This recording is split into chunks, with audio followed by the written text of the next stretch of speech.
Ils s'acharnent sur moi, mais ce qui me fait le plus mal, c'est qu'Anaïs les laisse faire.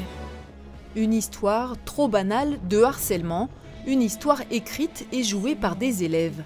Depuis 10 ans, les courts-métrages en liberté s'emparent de sujets de société à hauteur d'adolescents.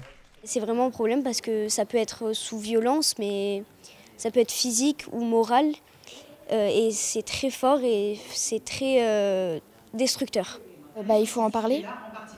Ne pas rester prisonnier dans sa bulle, on va finir par s'isoler, avoir des pensées noires et tout ça, on n'en veut pas.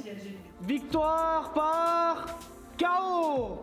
La protection judiciaire de la jeunesse participe au projet des courts-métrages en liberté depuis le début, en 2013.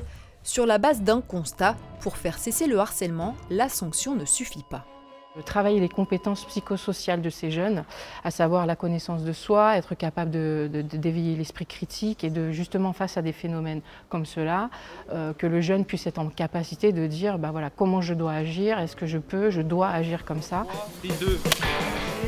Pendant la fabrication de ces courts-métrages en liberté, les jeunes ont attrapé la proposition et ils ont montré qu'ils étaient responsables, au fond, responsables d'eux-mêmes, qu'ils n'étaient pas seulement à subir un certain nombre de choses de la culture. Et pour nous, pour moi, ça importe beaucoup de montrer, de donner des tas d'exemples vivants et des preuves que la culture, ça appartient à tout le monde et que tout le monde doit s'en emparer. En 10 ans, une vingtaine d'établissements scolaires ont parlé en images de ces sujets graves, une façon de s'en saisir pour apprendre à s'en relever.